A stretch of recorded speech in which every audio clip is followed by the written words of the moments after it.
Hello, hello, hello. Welcome to my channel. Well, first, I want to say thank you. Let me give you my gratitude. Thank you for coming on my channel. I'm a newbie here on YouTube. With your help, I intend on growing, and please like the video, subscribe. If you have a new channel or old channel that you need likes and subscriptions, let's do it. I got you. Comment below your channel, the name of your channel. I believe in good vibes, okay? So if you give me good vibes, you will get good vibes. Not only from me, but from the world. So good vibes only here, good frequencies. We on the same frequencies. We here together. We all trying to grow. We all trying to get it. So, good vibes over here. This channel is not going to focus on one topic. We're just going to go for it. Whatever, anything under the sun. Whatever I feel like discussing, personal, non-personal, celebrity, whatever it is, we're going to do it. Okay? So once again, let's get it, let's grow. Let's get it, let's grow. Okay? Today we're going to discuss something that happened to family members in my life. Close family members that were affected by a crime back in the late 80s, 85, 86. Some of you might have heard of this, but here we go. This is the Street Hustlers Killer. This man is Michael Terry. Michael Terry was from Alabama, I believe. Born in 1960. This is him. Get the Jerry curls. So it was the 80s. They was drifting a little bit too. But this man, Michael Terry, was originally from Alabama. This man went to Atlanta, Georgia, lived there, and murdered 6 gay men. You heard me. He confessed he murdered 6 gay men. Let me tell y'all what happened. Let's get into this, okay? These men that he murdered, these men were considered street hustlers. Street hustlers were men that sold their body, maybe drugs or whatnot. They sold whatever they could to get that money, honey. So, back in the late 80s in Atlanta, that was going on. Pretty sure it was going on other places too. So, basically it was prostitution, honestly. Anywho, this man was found guilty and is serving a life sentence. He's still alive. He's still serving. So let me get into the details of this. So he murdered 6 gay men, right, y'all? And the men that he murdered all had girlfriends. Yep. So whether they were married or not, I don't know about all of them, but they all had girlfriends. So with that being said, the police, they didn't want to say this was a serial killer against, this wasn't an attack on gay men. So the first one happened, the second one happened. These people reported, their loved ones missing, their boyfriends missing. So the police were saying they can't be gay. They got girlfriends. Y'all know back then in the 80s, stuff was out, but some, we was ignorant to a lot of stuff. And it wasn't just, it was all people. We was ignorant to some stuff. And they found out these men all had girlfriends because they reported them missing. What this man would do, he would meet them in bars, or a particular bar, in Atlanta. They would make a deal, and they would go in the alley or abandoned building, and they would have sex. He had sex with them first, and he killed them afterwards, y'all. Whether it was a gun, shot, bang, bang, or if it was a knife, stab.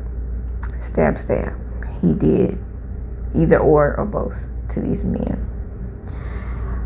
these victims.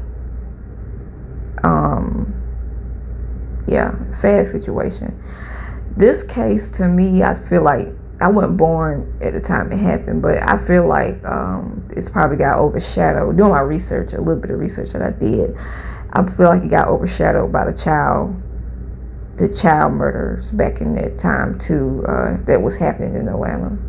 That was still going strong, and I'm not sure if that at the time they had caught that Wayne guy. But, I feel like it was overshadowed by that, so nobody really paid attention to it.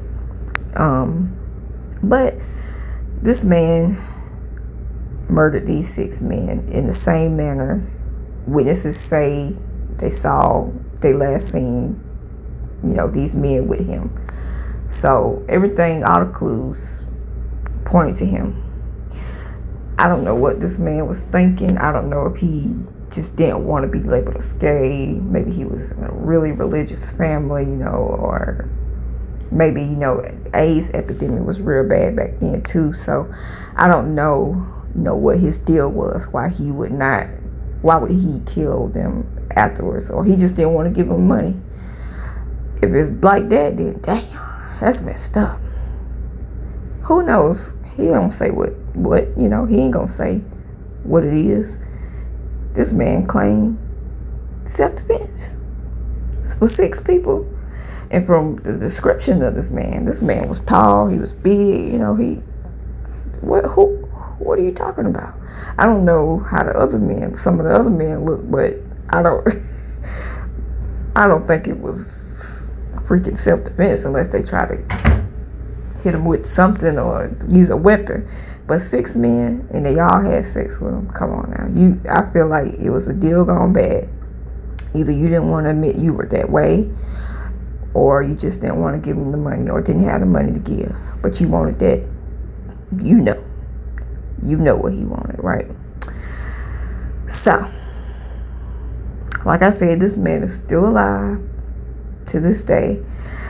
Some details I don't know about, the full story about him, whatever. If you've heard of this story, or know a little bit more about it, comment below. Let me know what you know about it. And even if you don't, let me know what you think about it. What you think his motive was to him murdering these men.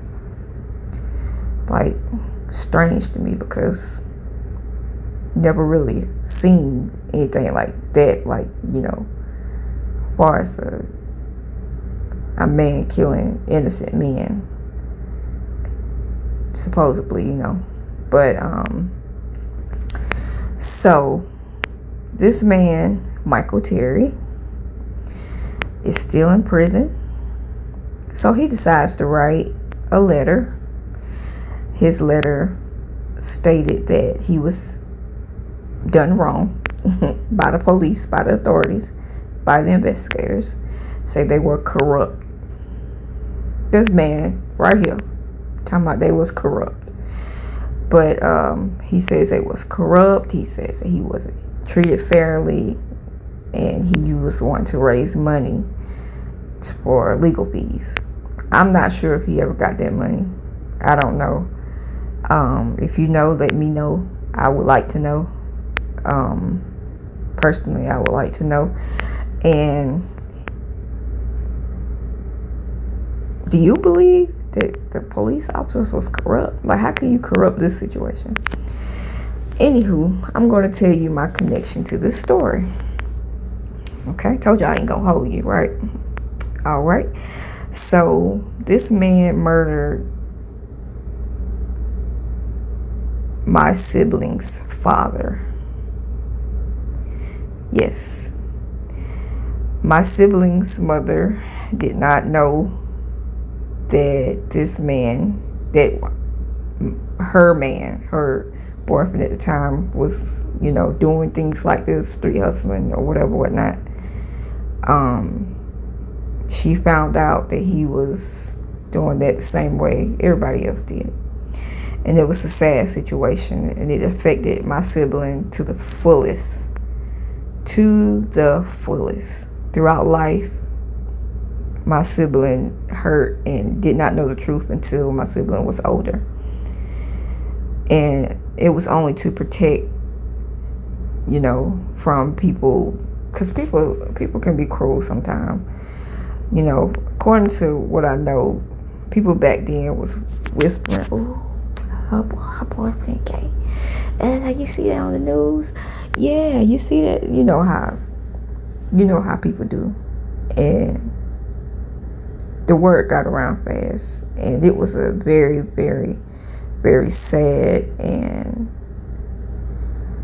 I want to say embarrassing, but I don't know exactly the word embarrassing, but it was a cringe-worthy moment for all parties involved.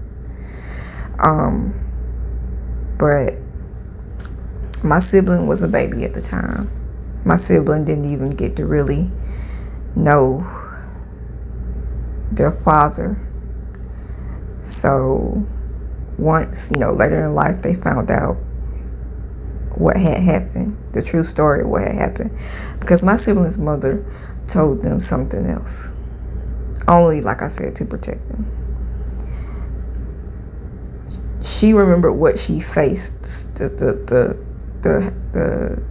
whatever she faced from people when it came to that situation. Hear about the situation, all the laughs and the talk and the gossip, all that stuff. She remembered that, so I feel like she protected him, was wanting to protect him from that. So she didn't tell my sibling till later. My sibling was hurt, very hurt, and it structured the way they grew up. They was angry and sad and da-da-da-da-da. It was a lot going on. My sibling's mother did not want my sibling to go to Atlanta.